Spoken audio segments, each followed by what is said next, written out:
Dan Dickau here for the Field of 68 Media Network, the Bulldog broadcast. Well, the season is upon us. Before we get too deep, want to thank our sponsors, Denena and Associates, Cooney's Tie, McGilvery Environmental, and ICCU for their support.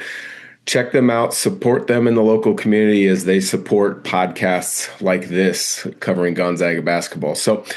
We will have a loaded episode today. Later on, we'll be joined by head coach of the Portland Pilots, Shantay Legans, sharing a little bit of an outlook of the Pilots and what to expect from them. But what everybody wants to talk about is the season is finally upon us. After two non-counting exhibition games against Northwest University and Western Oregon, you finally get a counter. And it didn't necessarily have kind of the attention nationally that a game like the Florida-Arizona game would have had, or some that are on the docket tonight. But we've seen this in the past from Gonzaga, where they have a team from a lower conference come to the kennel.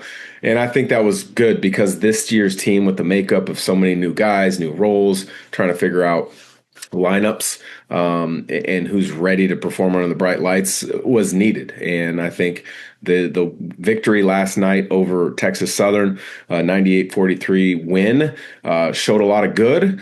It also showed a lot of bad things, where there's going to be film looked at, worked on, because they're going to have to be a lot better starting on Saturday when they play Oklahoma. And we'll touch on Oklahoma in a second. But in regards to last night's game, a really slow start, 1 of 8 from the field, so they were kind of disjointed on the offensive end of the floor. EK missed a couple. Spacing wasn't great. They were trying to play fast, but almost too fast within their cuts and getting to their spacing, because the spacing wasn't great. But then defensively, maybe the first 8 to 10 minutes or so, they were out of sorts to a certain extent. They were flying around. They were giving an effort, but they were overrunning closeouts, which led to then secondary closeouts and being out of position on the offensive glass. And Gonzaga was hurt early, maybe that first 8 minutes or so. They didn't look like what a lot of people were expecting them to look like, especially after playing really well in those first 2 exhibition games. Now, granted, the athleticism, the size, the skill level was taken up a notch in the opponent last night in Texas Southern. And give that team a lot of credit. They're predicted 5th in the SWAC. Talked to Coach Johnny Jones before the game at length, and he likes his team. And one thing that can't be missed in regards to Texas Southern is I think they will challenge for the SWAC title. They've been a team and a program over the years that has been travelers in the non-conference. They've played anywhere and everywhere, and it's no different this year. I think they've got 5 power conference opponents in their non-conference before they're able to finally get home to Texas and play some home league games. But they were missing 3 of their regular rotational players, guys that are going to start, including returning scorer from last year, Zaire Hayes. But that being said, I thought it was a good test early for Gonzaga to work through a lot of those kinks. And I think one of the things that was missed, and we didn't have an answer to it on the broadcast, of why Tyon Grant Foster started in place of Adam Miller. Obviously, I think Tyon Grant Foster is going to be a huge part of what Gonzaga does. I'm not going to be surprised to see him in the starting lineup throughout the season, because quite frankly, I think Gonzaga is going to mix and match that starting lineup at times throughout the year. But the fact that he's only had a handful of practices, maybe 10 or so, after all of the fighting of his eligibility with the NCAA tournament, he's still getting into shape. He's still getting up to speed with what Gonzaga wants to do on both ends of the floor. So to see him get that start was a little bit of a surprise, but come to find out in the starting lineup card, where the assistant coaches take to the scorers table who's starting, there was a mix-up. It was supposed to be Adam Miller, but once that card's turned in, you got to go with that starting lineup. And so that's why Tyon Grant Foster was in the starting lineup. But, he ended up playing well. Grant Foster did 15 points, tied with actually led them in scoring with 15 points, 5 of 7 from the field, 5 of 5 from the free throw line, and showed a little bit of why he had such a dimension attacking the rim in the half court, getting out in transition, and then his defensive length and versatility to be able to guard multiple positions. Switch is going to be a big help. But again, first 8 minutes, EK didn't finish, wasn't great spacing. Tried to play too fast. And again, Gonzaga wants to play fast. They play as fast a tempo and pace as anybody in the country, as evidenced by leading the country in scoring 5 of the last 7 years. But it's going to take a little bit of time. There's a couple layers to being able to play that fast. Bigs have to be able to run consistently and diligently, create great post presence early, deep in the paint or on the low block. The other thing would have been, wings have to continue to be willing to run, and then you get those throw-out passes, and then you flatten that defense, and all of a sudden now your point guard's got the ability to probe, get downhill, and now you're putting that defense in transition in a bind. What do we really focus in on closing up those early post ups? Do we flare out and guard the wings, deep corners? And then at what point is our pickup point with the ball handler, bringing the ball down the floor? So all those things, early in the season isn't a big concern, but the execution of getting to your spacing, I think, is the bigger concern. But couple other bright spots after EK, a slow start in the first half. I think he missed his first 5 shots. It was his usual dominant self down the stretch, 13 points, 11 rebounds in about 20 minutes. Braden Huff, 14 points. And he showed the ball handling ability in transition for a big that's special for him when he came down and put on a great spin move right to left with the finish. Adam Miller mentioned he didn't get the start, but I thought he was productive really quietly, 13 points in about 16, 17 minutes. It just shows you the experience, the maturity level of a guy like that. Bulldog fans, we know basketball is all about teamwork, hustle, and having someone you can trust in the clutch. Life isn't much different. When challenges come your way, especially family matters, you need a strong team by your side. That's where Danetta and Associates step in. They're more than just a family law firm. They're your advocates, guiding you through the hard fouls life throws your way with skill and care. In Spokane and beyond, Danetta and Associates are ready to fight for what matters most, your family. Call 509-325-0125 or visit padlawoffice.com to learn more. That's padlawoffice.com to learn more.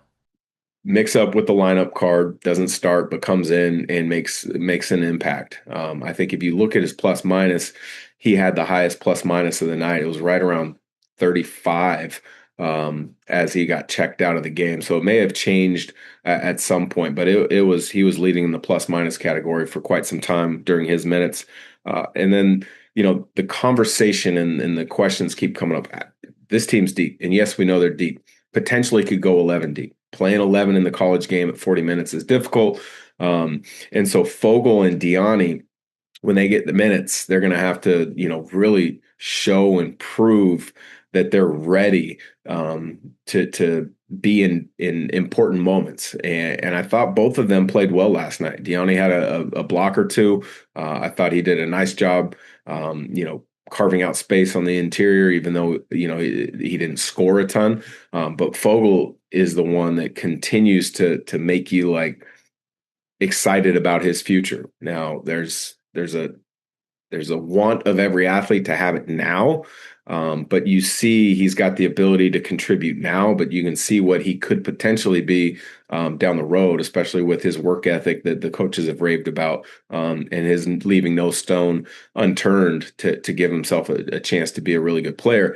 I really liked what I saw from him. Only about 10 minutes, but 11 points. The fact that he didn't get in the first half didn't change his demeanor at all, and it didn't change the way he played the game. And that's really what you want to see, because as a young player, you have a certain amount of opportunities, early in the season to prove to the staff, hey, you need to play me. And I think Fogel did that last night. Now, again, the competition's going to exponentially get more difficult here in the next month, but to see the growth from scoring really well against non-conference exhibition games against non-D1s to then doing against a fairly athletic uh, opponent in Texas Southern was great to see. But again, that second half was really good. They outscored Texas Southern 52-16. Defensive field goal percentage from Texas Southern was hovering in the low 20s most of that half, and that shows a great attention to detail and taking the adjustments that were made at halftime, implementing them not just for the first 6-7 minutes, but throughout the 20 minutes. So that was great to see. Now it gets much more difficult coming up here on Saturday. Oklahoma out of the SEC, they were one of 14 teams out of that league last year that made the NCAA tournament. I would expect them to be an NCAA tournament team this year.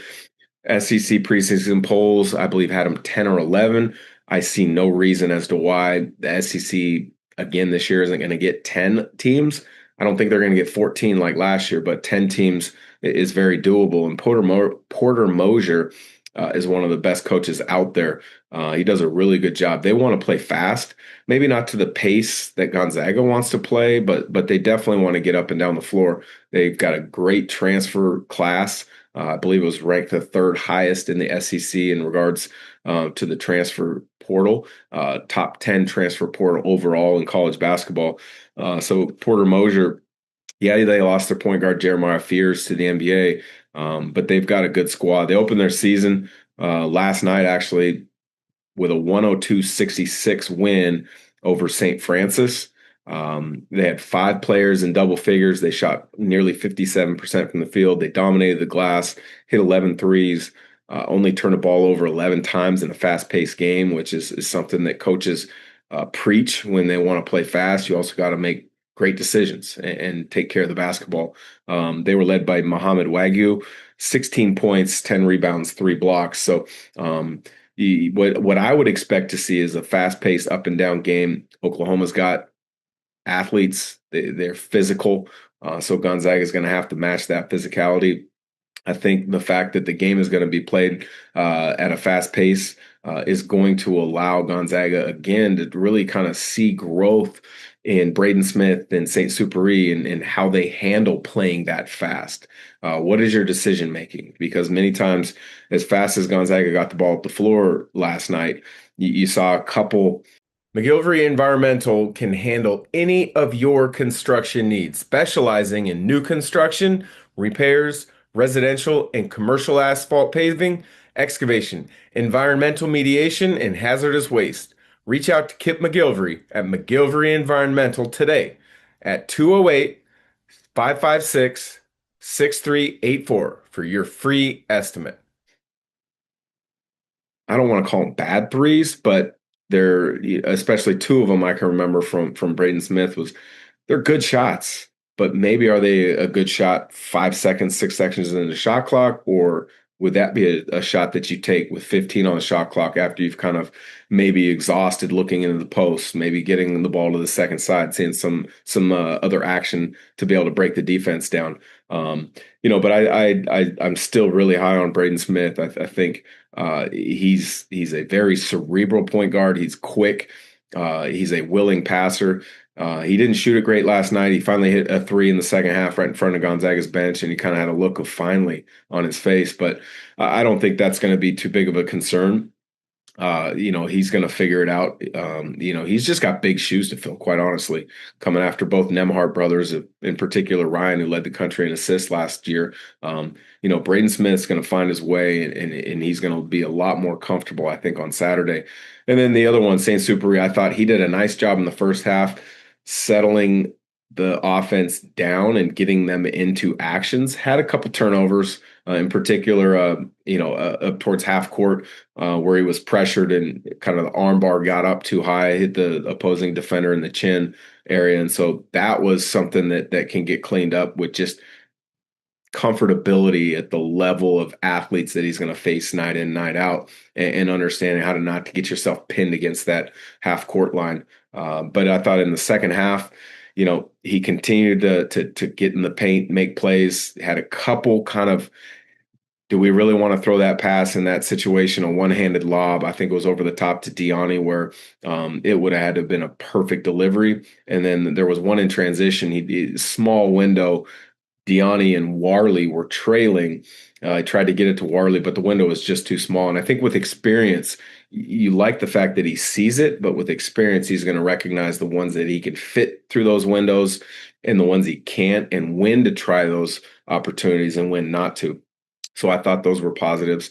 But again, I think defensively in that second half, you saw a team that has a chance to be really good. Warley was great defensively, and Achenti is great defensively. You're going to get Grant Foster up to speed, and with Miller's strength and size on the wing, his experience level, it's going to make for a really good defensive unit throughout the year. So again, thanks to our sponsors, ICCU, Danena and Associates, Cooney's Tie, and McGilvery Environmental.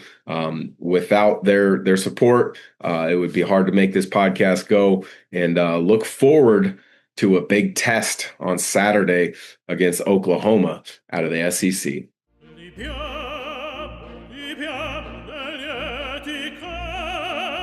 Life happens. Lucky for you, ICCU has a new kind of checking account that comes with benefits, including 24/7 telehealth. Wait, through my ICCU checking account? On it. Along with a whole lot of other benefits you might need. Because being human is a full-time job. Continuing our preview of the West Coast Conference as we connect with coaches throughout the league. Today's guest, no stranger to the Pacific Northwest on the inland side, used to be the head coach at Eastern's, been at Portland now. It's hard to believe it's 5 years now, isn't it, Shantay? It's gone quick. Yeah, it's gone quick and in a hurry. I guess, they say time does fly when you get kids. And so it's been moving fast on my end.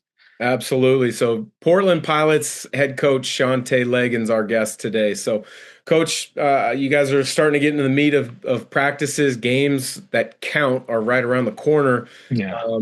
You guys have had some roster flexibility over the last couple of years, not necessarily due to what you're doing, but just the nature of college basketball. You seem to be in that same position this year. But as we talked off camera, you like the pieces that you've brought in. Yeah, no, I definitely do, and it is the nature of college basketball nowadays, and you try your best to keep building your roster and doing it the right way, and I think we've done a good job this year, going through the portal. Of course, you want to keep the guys you've had on the team last year and try to build that way, but with new college basketball, you got to start figuring different ways to do it, and I think we've done a good job with the kids we brought in. Again, a relationship piece with most of them.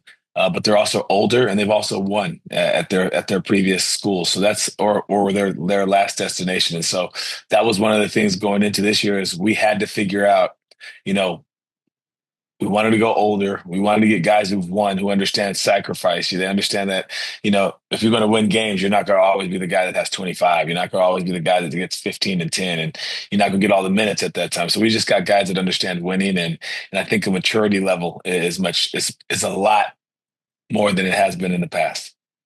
What maybe have you learned most about sifting through the portal? Because you got a great player in Vukasin Macic, had 2 great years under you there, and then he moves on.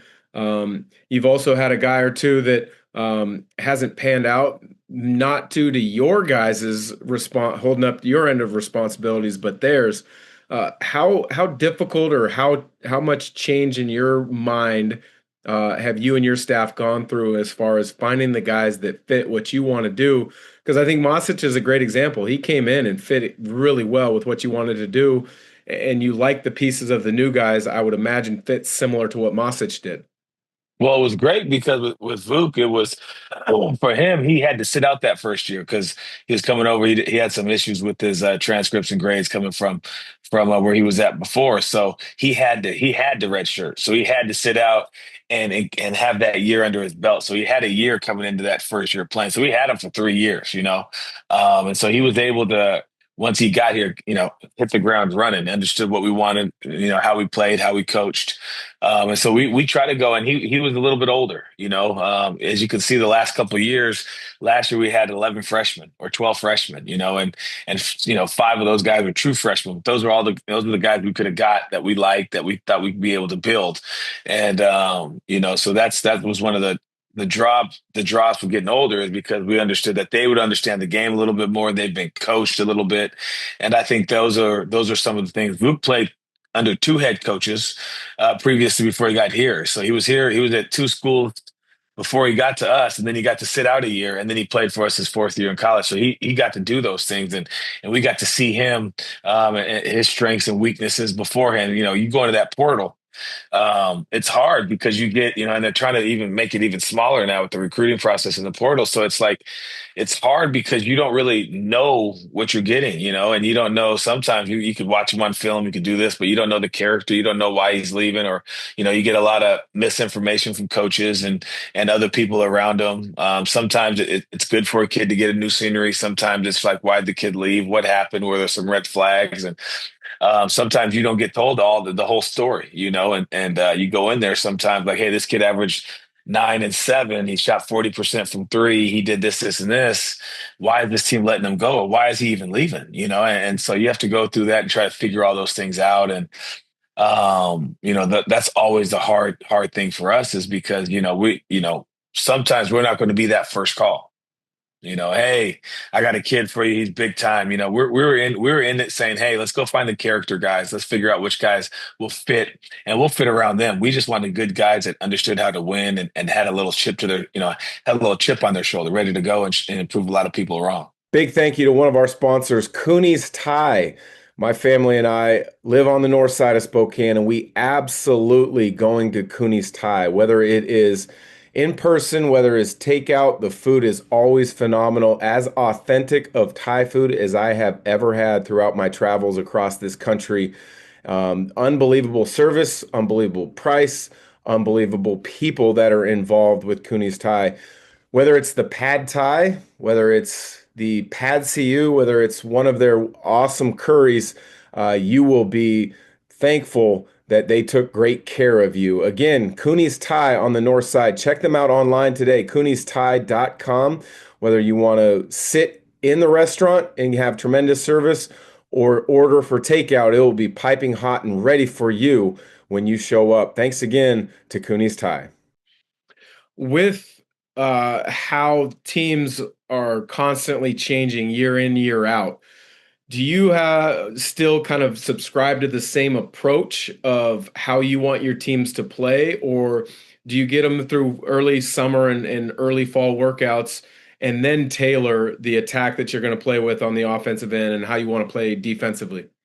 It's tough because it's you're learning, right? And so as a coach, you got to learn the new things. Like, I've always been a big believer in building your team up. Having freshmen sit behind the older guys, have the older guys do this, that, all that kind of stuff. I was a big believer that if you're a freshman, you got to come earn and kick this kid's butt. Or if you're, for me, it was we've had to we've changed it to this summer. This is the first time this summer is we started right away. We started just doing things and just starting to play, and just right from the start. This is what we're doing. We're playing as you play. These are the three things you're going to run every single day until you get crazy good at them. And then we'll start adding different things into them. Right. So we put in 3 sets that they understood, and they could figure it out, and we could watch film. We could break it down for them. And by the time right now, they know it like they've been doing it for years. So we did it every day. And it was at times boring for them, boring for us, but we made sure, hey, you guys are going to understand this is what we're doing. This is your ball screen office. This will be your motion office. This is going to be what you do at the end of the clock. And this is what you have to do. And so we knocked those 3, and we did it every single day. And we worked on defense every single day. So it was something where we wanted to make sure that they knew, what they get into after a play breaks down. Right. And so we showed them all that stuff first before we even went into sets. And so we did that pretty much the whole summer and almost staying their preseason, and so until they knew it like the back of their hand. Tell me a little bit about maybe a player or two that you think could be a surprise in the West Coast Conference. Because I know last year when we had talked in the fall, you were really high on your freshman Austin Rapp, who was tremendous for you guys last year. Obviously, there's bigger opportunities with the transfer portal in college. Yeah. Tough thing for you as he moves on, but you were spot on saying, look, this kid's going to be really good. And he had some monster games in the league. Who might be kind of that guy that's really kind of going to be a focal point of what you guys do this year? Well, there's always a couple guys right now, and as we brought in older guys like Riley Parker, the kid we brought in from St. Francis, he's probably one of the best leaders I've been around, even as a player. He's one of those guys that he's electric. He walked. You could tell when he walks into a room. He's a big time leader. He's a point guard. So I think he'll have a year for us of he'll be able to. He was almost 50, 40, 90 last year. At his last school, and so you bring a guy like that in, he's going to be pretty good for us. He'll be able to really right the ship and understand. This is how you win games. And then you got a couple freshmen that I think are pretty good, and Timo George and Foxwell, Joel Foxwell. I think those two guys will be players that that people will look at and be like, oh wow, those are pretty good freshmen. And then the kids we brought in from JUCO, just winners and tough. And I think I think we got a couple guys that are going to really, turn some heads this year. And we have a little bit more depth than we've had in the past. I know, once league starts playing and all that, we've been down to five or six guys, and I'm hoping this year we have a little bit more depth, and I think that's going to really help us as we keep moving forward. You mentioned winners coming out of the junior college ranks. If I'm not mistaken, those two teammates, they won the national title at the junior college ranks. Um, Having guys with a pedigree of winning and an expectation of winning must be something that is of value to you and your staff, because when things uh, can start going sideways, you guys Mhm. need, or I would imagine you want teams with players to understand the message and impart it themselves as well, right? Yeah, 100%. It's like you played before. It's all about what the players do. Coaches could tell you exactly the things, but it needs to be a player led deal. For the most part, coaches put you in the right spots, they have faith in you. They give you these things, but it's a player led deal. And so when you have players that have been in those spots before and they're not shy to confront their teammate if they're not doing what they're supposed to do, they don't mind to hold somebody accountable. That's when you start having pretty good teams. And Riley Parker's big time at that. The kid Matush is Matush Hornsky. He's big time at that. He went to Duquesne. He went to the tournament during his career. So those guys have a pretty good feel of to get guys going in the right direction. And so like when things start breaking down and you miss a line and now they got to run it again and they're arguing at each other, you know how it is. And who's the guy going to step up? And pass, it would just be like, we're doing it again. Now it's like, no, who missed the line? We got to get, so they're getting those guys going. And I think that's been the big difference with this year's team is we have, people, especially the players. You just can't be the coaches all the time holding everybody accountable. The players got to step up in those moments at times, and we have a couple guys that do that right now. Non-conference, Oregon and Stanford are the two names that jump out at you guys. You guys took Oregon, I believe, to overtime last year. Yeah. Stanford Yeah. obviously has got some players and a former coach, Kyle Smith, with some Northwest ties. Um, Yeah. to have success in the non-conference, what do you guys need to be great at? Well, we gotta be tougher than the other teams. I think for us, it's going to really you're going to really see if we defend like we've been practicing. If we can get to that, we in the past haven't been known as a defensive team. We've been known as a team that's going to outscore you. And I think we do have some offensive guys, but I think this team has bought into the defensive side of the ball more than I've thought they would, especially this early in the season. So we're going to have to be able to defend and rebound. If we can rebound, and especially we have some size now in almost every position except the point guard spot, we're about 5'10", 5'11". We're going to be able to. We can just battle on the boards and do what we're supposed to do. I think we'll be in a lot of these games. We'll be very competitive. We have our own MTE this year at our place this year. I know we've been everywhere around the world the last couple of years with MTEs, and this year, I think we have it at our place, so we're really excited about that. So we do have a schedule that we're liking. Obviously, there's some really good mid-major schools in there, but getting a chance to play Oregon in your hometown, and yeah, we did take them down to the wire last year, and then having the chance to play against Stanford this year. Obviously, I went to Cal, so you hate Stanford. So whenever you can play them and have a chance to beat them, you're super excited about that. But again, well-coached teams, Oregon's coached by a Hall of Famer, so it's good. They're going to be really good. And they got top tier talent. So that's going to be fun to see where we're at against both those schools because I think Stanford will be really good in the ACC this year. I've watched a little bit of their scrimmages so far, and they look pretty good. And then Oregon, obviously, they're just going to have player after player, and so those will be exciting games for our team. But those other games we have to be ready for. As we're recording this, last week was media day down in Las Vegas for the WCC. Preseason polls come out.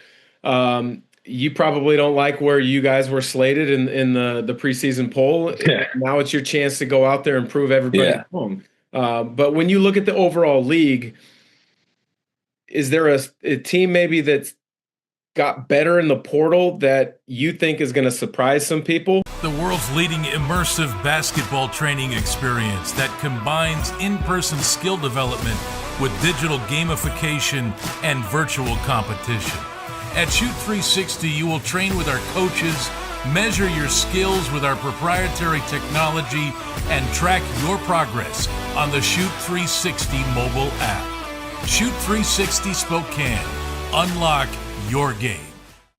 You could, yeah. I mean, you look at all the teams; everyone's gotten better from the portal. I think the whole WCC has done a good job this year. If you go through roster by roster and see the kids that they brought in and how they've done it, there's some really talented players in this league, and we have some really good coaches too. And so if they put those things together, it's going to be a really, really fun league to watch this year. I think obviously you got Gonzaga, who I think has the most talented team, and then, I always say, you go with St. Mary's, who's usually the toughest team in our league. So you got the most talented and the toughest team in our league. And then you got San Francisco, Santa Clara. Those teams are pretty good. And they've done a good job of being able to bring their guys back, too. So they got a lot of returners on those teams. And then you're looking at that, then you can see Dave over at Washington State, what he's been able to do, and Oregon State, who's brought in some guys. Pacific is, so you're looking at all these teams. San Diego's pulled in guys from the portal that are pretty good. LMU always is talented, and sometimes they hit some injuries. And then Pepperdine, at the end of the day, they're good. They went on a run last year, but they've had to retool and reload, and they've been able to hit the portal and get some really good players. So as you go through and you're looking at our league, I always give people a hard time, but I'm just saying, we have one of the better basketball leagues in the country this year. I think it's been like that since I've been in the league, but this year, I think you'll see a lot of teams, especially on the when it comes to basketball, being one of the better teams in the country. This is a little bit of an odd question to finish up with, but you were the head coach at Eastern. Dave Riley takes over for you. He's now at Washington State. They play in a rivalry game every year. So you've got connections with both programs. Do you watch it more as a fan or as an Eastern guy? It's tough because, I was with Pribble over at Idaho. Okay. And, we closed our scrimmage with them. You got Dave, and then you got Vic, Victor over at Seattle. And so it's pretty cool to see everybody, coaching and being able to go against those guys, competitively all the time. So it's one of those things where you're really happy. You get to see those guys play.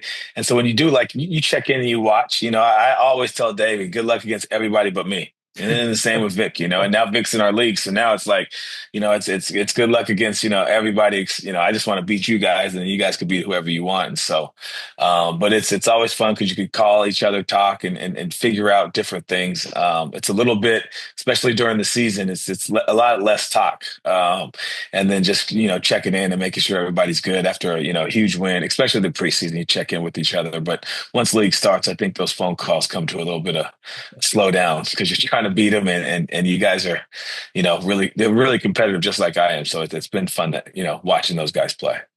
Awesome. Well, I appreciate the time. Best of luck. I think you guys are going to exceed those preseason poll expectations, just based off the things you've said, but also, the articles that I've read about everything in the league. So look forward to catching up again as the season gets going. And any last words for Gonzaga or Pilot fans?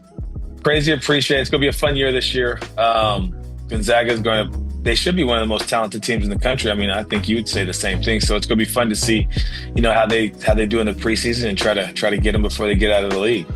That'd be a lot of fun if we could do that here. But again, always fun to watch this league play. And thanks for having me on.